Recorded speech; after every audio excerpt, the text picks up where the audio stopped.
오늘 말씀의 제목은 요한이 증거한 그리스도 예수입니다. 사랑하는 성도 여러분, 요한은 예수님을 하늘에서 오신 분으로 증거했거든요. 그리고 모든 것 위에 계시는 분으로 증거했습니다. 그리고 요한의 눈으로 예수님을 볼 때 그분은 성령 충만한 분으로, 그리고 모든 권세를 다 가지신 분으로, 음부의 권세도 다 가지고 계셔서 예수님께서 열면 닫을 자가 없고 닫으면 열 자가 없는 이 세상의 모든 권세와 이 모든 능력을 다 예수님께 하나님께서 주셨어요. 그 분으로 세례 요한은 예수님을 봤습니다. 사랑하는 성도 여러분, 여러분은 예수님을 어떻게 보십니까? 지금 여러분이 보고 있는, 저와 여러분이 보고 있는 예수님은 어떤 분이십니까? 저는 오늘 이 말씀을 통해 우리가 고백하게 되기를 바랍니다. 그냥 듣는 예수님 말고요, 그냥 들어서 보는 예수님 말고 진짜 보는 예수님, 진짜 내가 만난 예수님을 전하게 되는 저 여러분 되시기를 주님의 이름으로 축복합니다. 세례 요한은 예수님을 봤어요. 요한복음 1장에 예수님 보면서 보라, 하나님의 어린 양이다 라고 얘기하니까 세례 요한을 따르던 제자가 예수님께 갑니다. 세례 요한의 제자였지만 이제 예수님의 제자로 변하는 거예요. 안드레와 요한이었어요. 원래는 세례 요한의 제자였습니다. 근데 안드레는 그의 형제 베드로를 예수님께로 인도하는데, 예수님께서 처음에 안드레와 그리고 요한이 왔을 때 어디로 가십니까 주님? 어디에 머무십니까? 라고 얘기했을 때 와서 보라 이렇게 얘기하셨거든요. 그래서 안드레도 베드로에게 얘기합니다. 형, 와서 보십시오. 와서 보게 하는 게 전도입니다. 와서 보니까 다른 거예요. 그래서 빌립도 예수님께서 부르십니다. 나다나엘에게 또 전하니까 나다나엘이 설레설레해요. 나사렛이나 갈릴리나 별 볼 일 없는 동네에서 무슨 선한 것이 날 수 있겠느냐. 근데 나다나엘이 실제로 와서 보라 했던 제자들의 얘기에 따라 예수님께 왔더니 예수님이 나다나엘을 다 알고 계세요. 베드로를 부르셨을 때도 다 아셨어요. 베드로야, 너를 개바라 하리라. 나다나엘이 왔을 때도 너가 나무 밑에 있는 것을 내가 보았다. 예수님께서는 처음 만난 게 아니라 다 알고 부르셨어요. 예수님께서 저희들을 다 알고 부르신 줄로 믿습니다. 그래서 와서 보라 하는 그것이 그 친구의 얘기였지만 결국 예수님의 부르심이었어요. 세례 요한은 헤롯과 같이 굉장히 유명한 사람이었습니다. 헤롯이 실제로 죽이고 싶어 했어요. 왜냐하면 헤롯의 아내, 그 잘못된 결혼을 세례 요한이 계속해서 지적했기 때문이죠. 근데 죽일 수 없었던 이유는 이 세례 요한이 선지자로 많은 사람들에게 알려졌고 구름대같이 사람들이 몰려서 세례 요한의 얘기를 들었기 때문입니다. 근데 세례 요한의 추종자들이 많이 있었지만 그의 제자들도 많았던 거예요. 그런데 그의 제자들이 한 명, 두 명씩 예수님께로 옮겨간, 그래서 옮겨가니까 세례 요한은 예수님을 봤지만 세례 요한의 제자들은 세례 요한을 본 거예요. 그래서 마음이 흔들렸습니다. 오늘 25절 말씀 함께 읽어보도록 하겠습니다. 시작. 요한의 제자들 중 어떤 유대 사람 사이에 정결의식과 관련해 논쟁이 붙었습니다. 이 논쟁은 세례 요한의 제자들과 유대인 사이에 붙었던 논쟁인데 누가 더 강력하냐, 이런 논쟁이었을 거예요. 누가 더 깨끗하고 누가 더 영향력이 있느냐. 세례 요한이다, 아니다 우리다, 아니다 예수다. 서로 언쟁이 붙었고 어떤 물세례가 더 좋으냐, 예수님 쪽이 더 좋으냐, 이쪽이 더 좋으냐. 세례 요한을 스승으로 삼고 있었던 요한의 제자들은 당연히 세례 요한이 좀 더 강력하고 좀 더 크고 좀 더 능력 있게 보였으면 참 좋았겠죠. 그래서 요한의 제자들이 26절에 요한에게 이렇게 얘기합니다. 말씀 함께 볼까요? 요한의 제자들이 요한에게 와서 말했습니다. 라삐여, 전에 요단강 건너편에서 선생님과 계시던 분, 선생님이 증언하셨던 그분이 지금 세례를 주고 있는데 사람들이 다 그분께로 가고 있습니다. 사람들이 다 그분께로 가고 있습니다. 이 말은 참 그분께로 가니까 진짜 참 잘 됐네요, 이런 말이겠습니까? 사람들이 다 그분께로 갑니다. 뭐라고 얘기하냐면 선생님이 증언하시던, 선생님이 예전에 증언하시고 세례를 주시던 그분에게 다 갑니다. 그 증언하시던 이 말의 원어가 메 마르투레가스인데 이게 증언하다의 완료형이거든요. 그러니까 옛날에 했던 증언의 효력이 지금까지도 계속되는, 그러니까 쉽게 말해서 세례 요한 우리 스승님이 증언하시고 세례를 주셨던 그 분이 영광을 받네요 라고 못마땅해 하는 제자들의 마음이 여기 들어있는 거예요.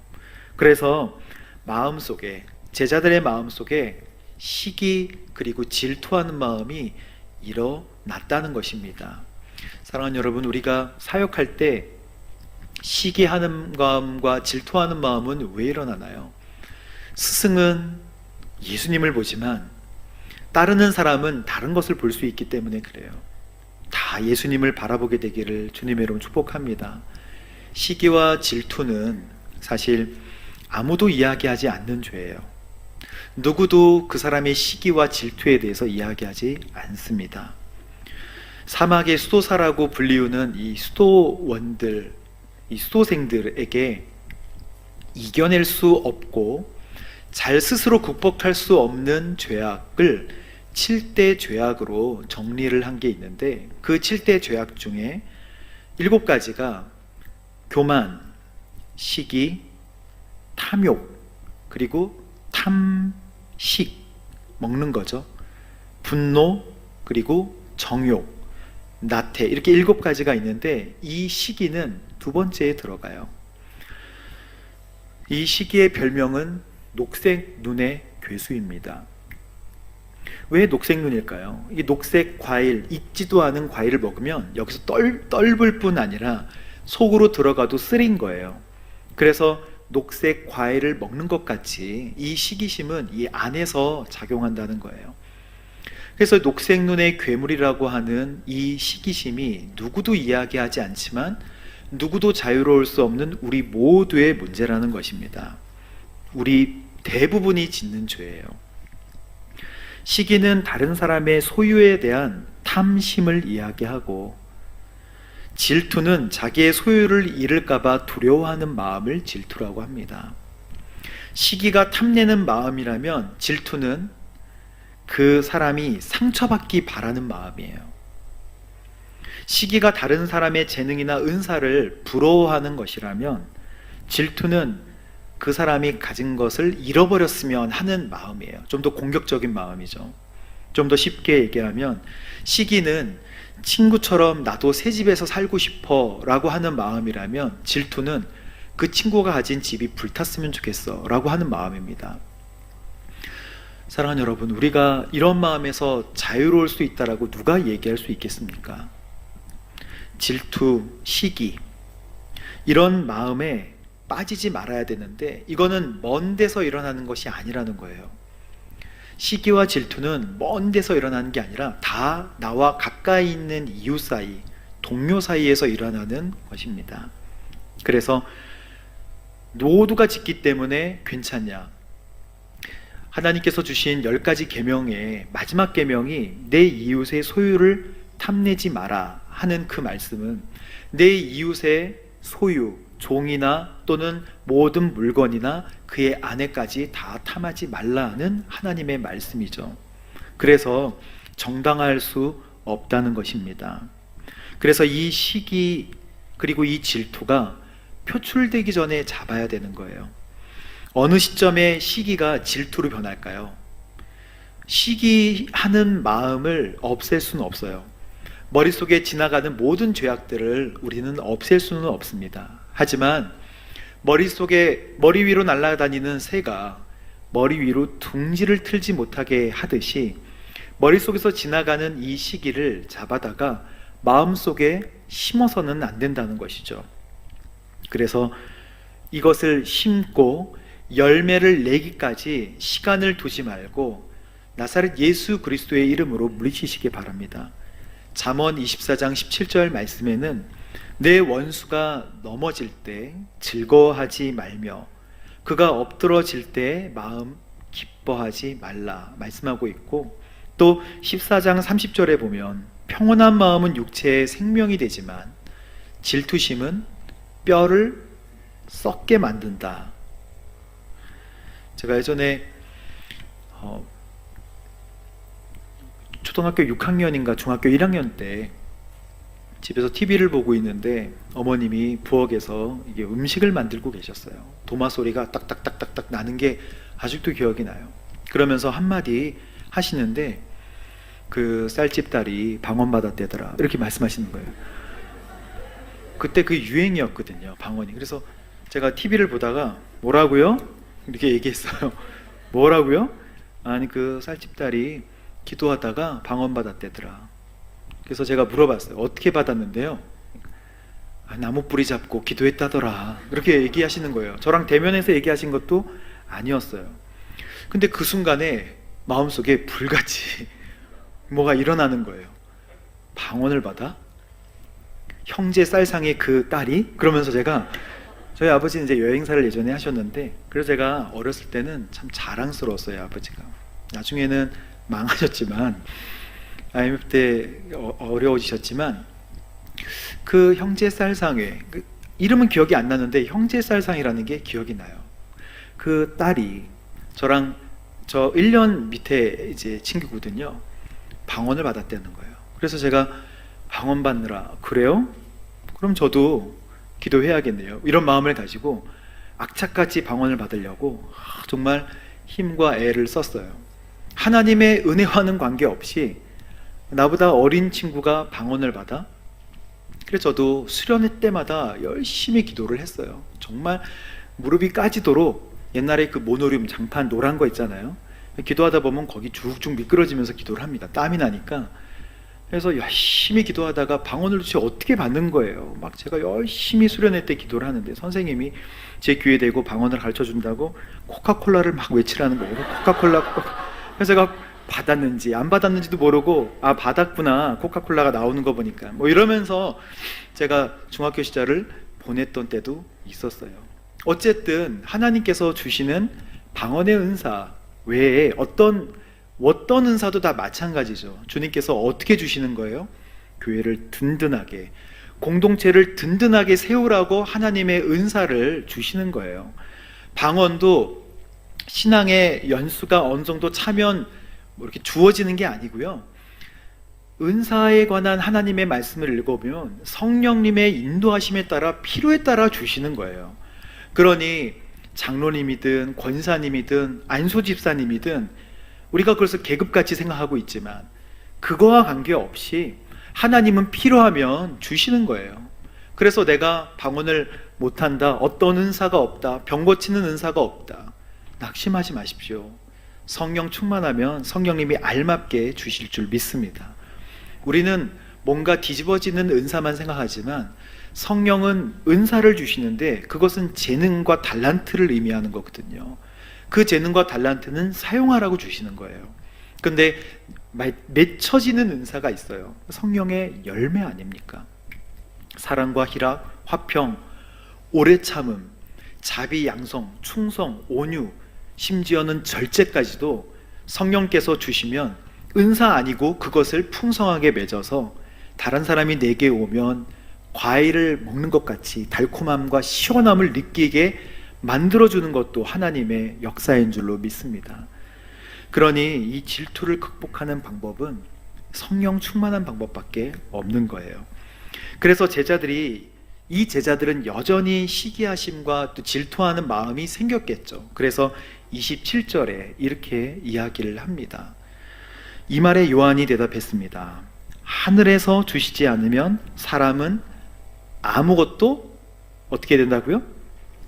받을 수 없다. 예수님께서는 하늘에서 오셨고 하늘로부터 공급을 받으시는 분임을 세례 요한은 정확하게 봤던 거예요. 예수님이 그냥 사람이 아니고 하나님으로부터 오셨고 하늘로부터 모든 것을 받으신다라는 것을 세례 요한은 잘 알고 있었습니다. 그래서 쉽게 얘기하면 예수님이 많은 제자들과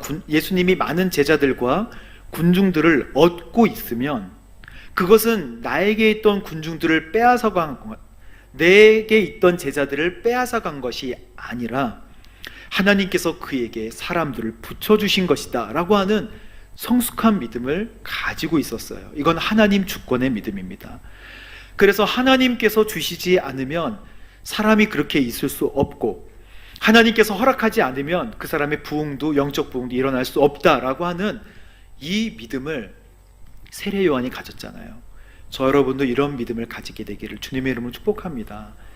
제가 상담했던 사람 중에 한 분이 얼굴이 어두워져서 왔어요. 본인이 전도를 했는데 그 언니를 전도했는데 언니가 하나님을 찬양하는 거를 보니까 섭섭이가 찾아온 거예요.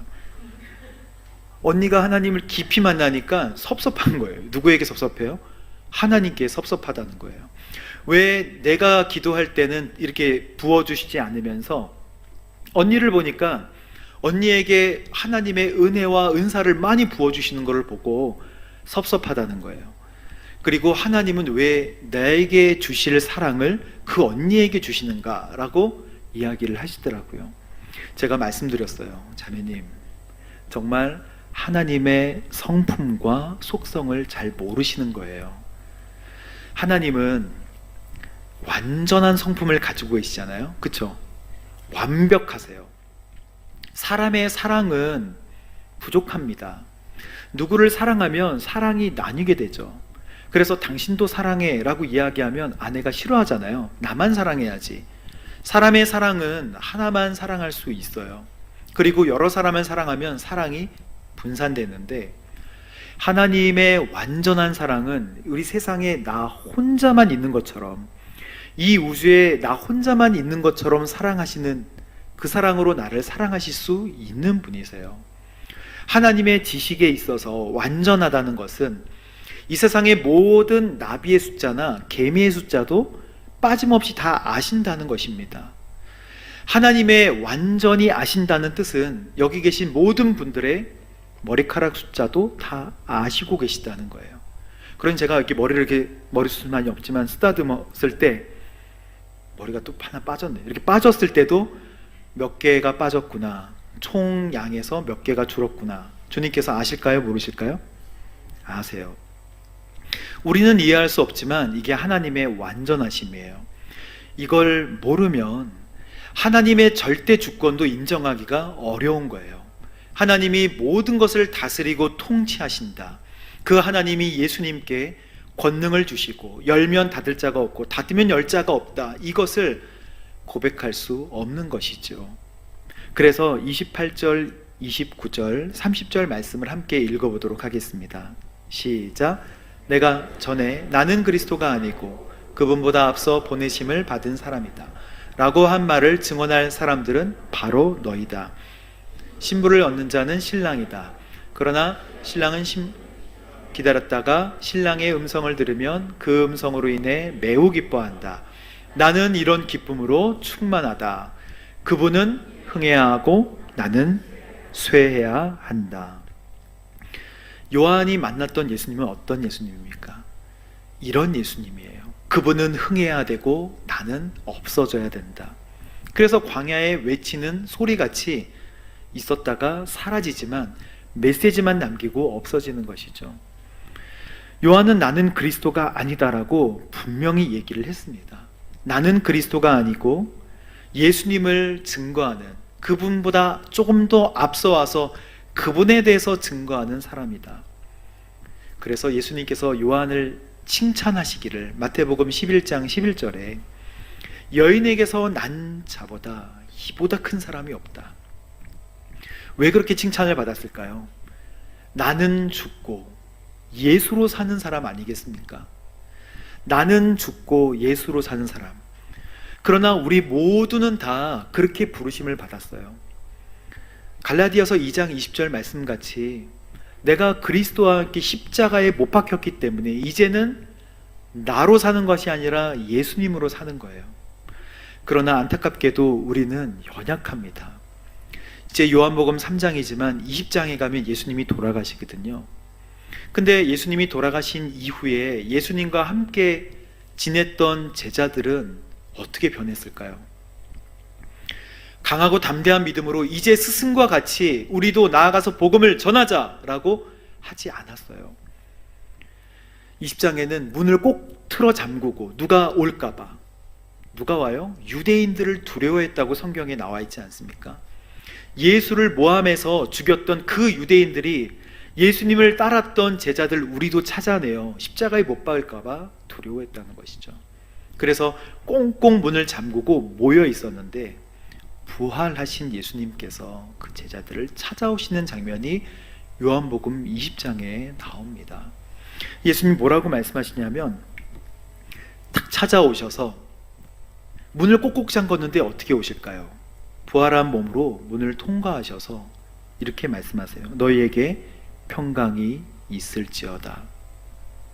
너희에게 평강이 있을지어다 말씀하십니다.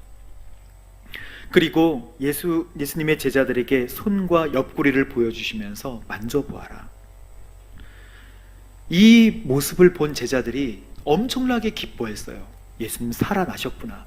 그 마음속에 기쁨이 가득했어요. 그런데 제자들은 여전히 문을 꽁꽁 잠그고 있었어요. 그래서 예수님께서 아버지께서 나를 보내신 것 같이 이제 나도 너희를 보낸다 라고 말씀하시고 한숨을 내쉬면서 성령을 받으라. 중요한 말씀을 해주세요. 성령을 받으라. 그 자리에 도마가 없었거든요. 도마가 예수님 가신 뒤에 나는 못 믿겠다. 죽었다가 어떻게 살아나실 수 있을까? 나는 못 믿겠다. 그 손과 옆구리에 손을 넣어보지 않고는 나는 예수님에 대해 증언할 수 없다. 예수님께서 8일 뒤에 다시 그 집에 찾아오십니다. 그래서 도마에게 말씀해 주세요. 또다시 너희에게 평강이 있을지어다 라고 말씀하시면서 두려워하던 제자들에게 손가락을 내밀어서 도마야, 손을 내밀어서 내 손을 만져보고 너 손가락을 해서 옆구리에 넣어보렴. 이 말을 듣고 도마가 그 자리에 엎드려서 내 주님이시고 내 하나님이십니다 라고 그 자리에서 그냥 고백을 합니다. 예수님께서는 이렇게 말씀하세요. 믿음 없는 사람이 되지 말고 믿는 사람이 되어다오. 그리고 너는 나를 보았기 때문에 믿니? 보지 않고 믿는 사람은 복되다. 주님께서 우리에게 하시는 말씀 아니겠습니까? 세례 요한은 예수님을 봤어요. 그리고 하나님의 어린 양이구나. 모든 주권 그리고 어디나 계시고 성령 충만해서 그의 아들의 이름을 믿는 사람마다 다 구원을 받음을 세례 요한은 봤죠. 그러면 우리의 예수님은 누구십니까? 내가 고백하는 예수님은 누구십니까? 이렇게 하신 뒤에도 제자들은 나가서 복음을 담대하게 전하지 못했어요. 안타깝게도. 그래서 베드로와 이 사람들이 제자들이 이제 원래 일했던 갈릴리 바다로 이제 갑니다. 그래서 그물을 던지면서 밤새도록 물고기를 잡는데 물고기가 없잖아요. 예수님께서 배 오른편에 그물을 던지라 하시고 묵직하게 달려오는 이 사건 때문에 제자들 주이시다, 예수님이시다 라고 얘기를 하니까 100m 남짓되는 그 배에서 베드로가 겉옷을 얼른 입고 물에 뛰어들어서 예수님을 만납니다. 예수님께서 모닥불 피시고 물고기와 빵을 준비해 놓고 먹이시면서 그들의 마음을 뜨겁게 해주세요. 그리고 승천하시는데 다시 오실 것을 기다리면서 성령을 기다리라고. 그래서 열심히 기도하다가 불의 혀같이 갈라지는 성령의 충만함을 받은 뒤부터는 정말 증인이 되는 거예요. 정말 증인이 되어서 선포할 때마다 3,000명, 5,000명씩 주님께로 돌아오게 된 줄로 믿습니다. 우리는 왜 요한이 증거한 예수님처럼 예수님을 증거하지 못할까요? 주님께서 제자들을 처음 만나셨을 때 한숨을 쉬시면서, 이 한숨이 이게 아니잖아요. 중요한 얘기를 하실 때 성령을 받으라 말씀하십니다. 성령 충만하지 않고는 누구든 예수님을 주라 시인할 수 없고, 내가 만난 예수님을 담대하게 전하기 어려운 거예요. 그래서 오늘 우리에게 다시 말씀해 주세요. 너가 만난 예수님은 누구냐? 그 예수님을 전하는 저와 여러분 되시기를 주님의 이름으로 축복합니다. 세례 요한의 삶, 마지막으로 세례 요한의 삶은 그러면 비참한 삶이었을까요? 나를 위해서 살지 않는, 다른 사람을 위해서 그냥 희생하는 삶으로 그냥 끝나는 것일까요?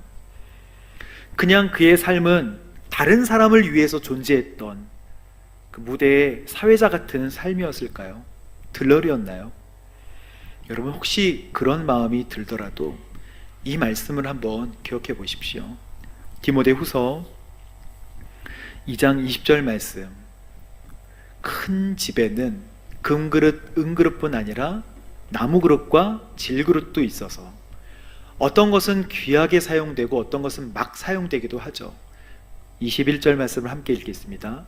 그러므로 누구든지 이러한 것에서 깨끗하게 하면 주인이 모든 좋은 일에 요긴하게 사용한 거룩한 그릇이 될 것이다. 아멘. 여기 있는 물컵은 깨끗하게 준비된 그릇일 거예요.